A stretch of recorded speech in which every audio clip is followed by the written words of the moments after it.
always thought of myself as the good daughter, the one who would always be there for my parents no matter what. Growing up, my twin brother Jason and I were treated differently. He was always the center of attention. Jason was everything my parents wanted in a son. Charming, outgoing, popular. He was the golden child in their eyes, and no matter what he did, they showered him with love and praise. I, on the other hand, was quieter and more focused on my studies. I wasn't as outgoing, and I didn't seek attention. I was content with reading books and keeping to myself.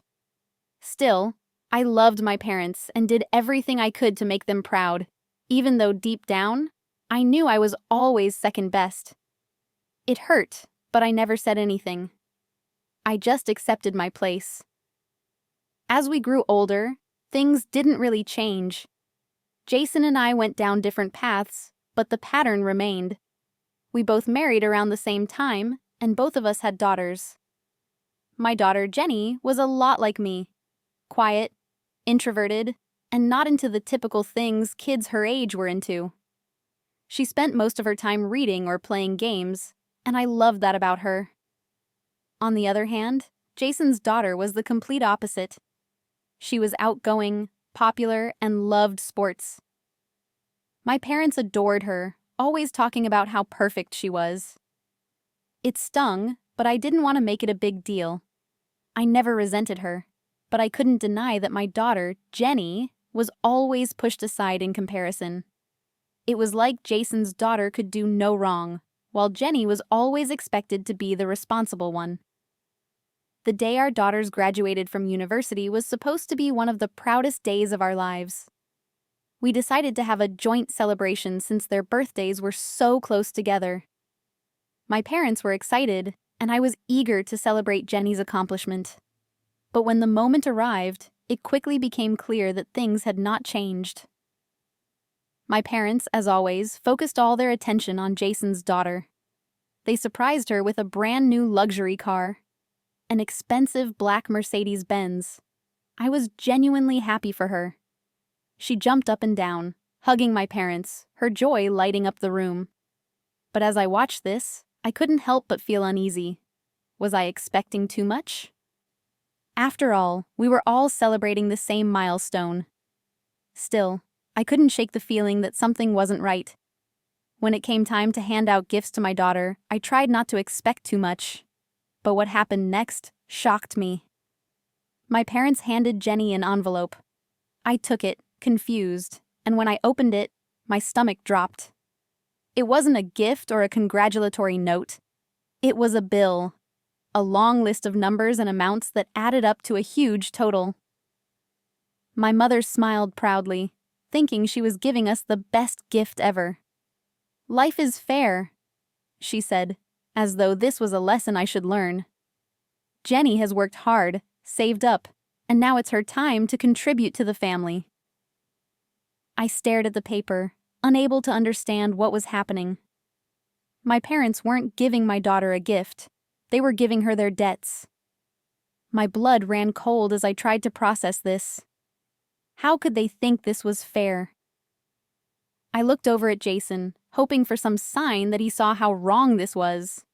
But when I glanced at him, he just shrugged and said, "Come on, you always say you don't care about money." His words stung like a slap in the face. How could he be so indifferent? How could he not see how unfair this was to Jenny? I could feel the anger rising inside me, but I stayed quiet. I wanted to scream, but I held it in. My parents had always made Jason the priority, and now they were making him the hero again, while my daughter was handed a bill. I didn't know how to process this, but I knew something needed to change. I could no longer sit back and pretend everything was okay. For the first time, I was putting my daughter and myself first. Without saying a word, I folded the bill carefully and placed it back in the envelope. "Thank you," I said, trying to keep my voice calm. But inside, I was trembling with anger and disbelief. Jenny looked at me, opening her mouth as if she wanted to say something, But when she saw my face, she closed her mouth again. She didn't need to speak. I could see the hurt in her eyes. I wanted to protect her from all of this, but I knew I couldn't stay and let my parents treat her like this. Without another word, we stood up, packed our things, and left. We didn't argue or yell, we just left. My parents didn't try to stop us. I don't think they even fully understood what I was doing, at least not at that moment. But they would soon realize. That night, we stayed in an Airbnb in another city. I didn't know what to do next. I didn't want to go back. I didn't know if my husband, who was working overseas, would understand. But I called him anyway and told him everything. I asked him not to answer their calls either. Jenny stayed with a friend. And for the first time, I didn't have to pretend to be okay. I was angry and hurt, but I also felt a strange sense of freedom. I didn't have to please anyone anymore. I didn't have to live in the shadow of my brother and his perfect daughter. It was just me and Jenny now, and that was enough. But soon, my phone started ringing. First, it was one call, then another. Jason, my parents, even my aunt. They all wanted to talk, but I ignored them. I wasn't ready to face them yet. The calls and messages kept coming. At first, they were just casual check-ins. Elena, where are you? We're worried. But as the days went by, the tone of their messages became more insistent. Elena, please pick up. We need to talk. Elena, why aren't you answering? They sounded desperate. I could hear the worry in their voices, but I wasn't ready to forgive them. Not yet. I didn't even respond to Jason's calls. I knew that if I gave in, they'd think everything was fine again. I couldn't let that happen. My parents had always treated me as second best, and I couldn't pretend like nothing had happened. This wasn't just about a gift. It was about respect. I had given them so much over the years, but they had never truly seen me. Now, I was finally standing up for myself. After the first week, Jason called again. This time, his voice was more desperate. Elena, please, just come back. We need to talk. Mom and Dad are struggling. But I didn't want to hear it. The more I thought about it, the angrier I became. They had always asked me to clean up their messes. I'd always helped them when they needed money or support, but now it felt like they were taking advantage of me. They never saw me for who I was, only for what I could do for them. And now, when they were in trouble, they expected me to fix it again. I wasn't going to do that. I refused to let them use me any longer. I could hear the desperation in Jason's voice, but I remained firm. I wasn't going back. Not this time. Then, 2 weeks later, I received an email from my father. The subject line read, "Please read this." I hesitated before opening it, unsure of what I would find. The email was full of regret. "We're in trouble," my father wrote. "We took out loans, and now we can't repay them. We thought we could manage, but things have gotten worse. We need your help." They didn't apologize for their actions. They didn't say sorry for handing Jenny a bill instead of a gift. They only said they needed me. They thought I'd be the one to fix everything. I stared at the screen, feeling a wave of anger and sadness. It wasn't the first time they had asked for help, but this time I couldn't pretend. I wasn't going to fix their mistakes. Not anymore. Days passed and the calls didn't stop. Jason's calls became more frequent. He started sounding more sincere. He said he was worried about me. He apologized for not seeing what had happened. He even told me he was starting to understand what I had been through all these years. For the first time, Jason was seeing the bigger picture. But it didn't change anything. My parents had made their choices, and now they had to live with the consequences. They had treated me and my daughter like we were second best, and now they needed me to fix their problems. I wasn't going to be their safety net anymore.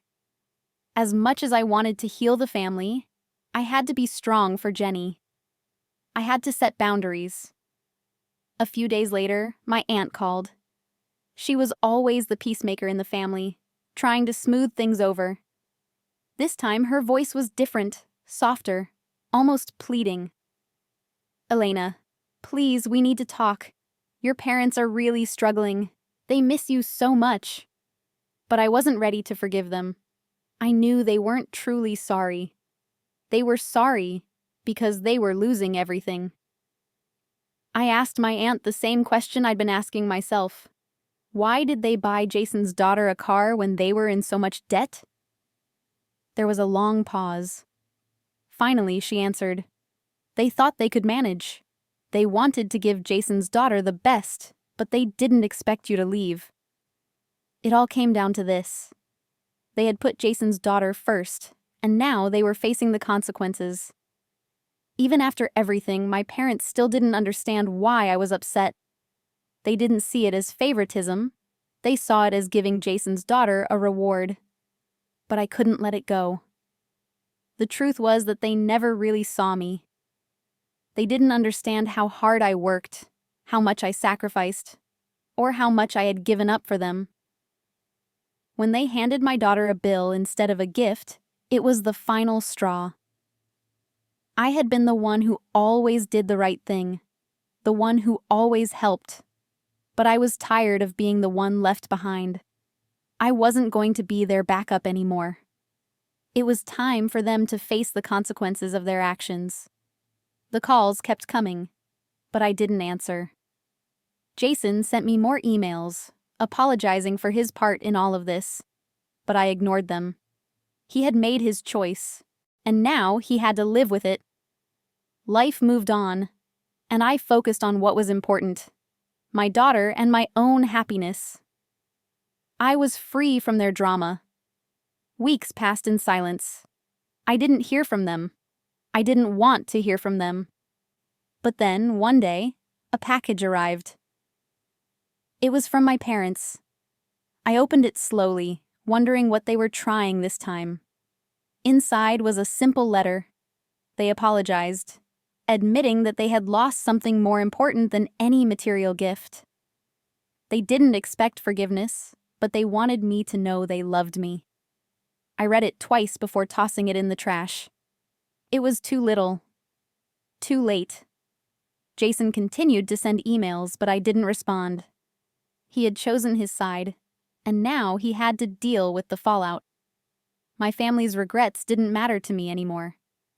I had been the one who always tried to fix things, but now I was done. I had learned that my own happiness was more important than their approval. I didn't have to carry their burdens anymore. I was moving forward, building a life for myself and my daughter. It wasn't easy, but I was finally free.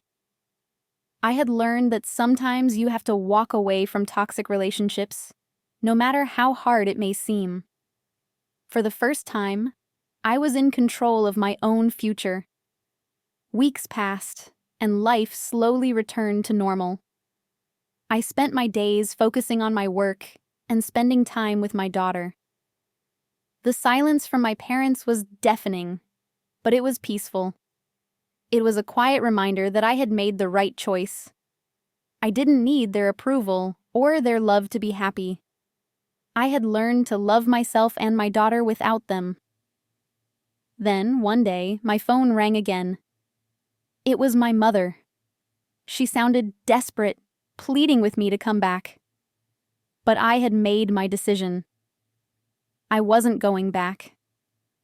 I had finally realized that sometimes the most important relationship you can have is with yourself, and I was ready to move on, without looking back.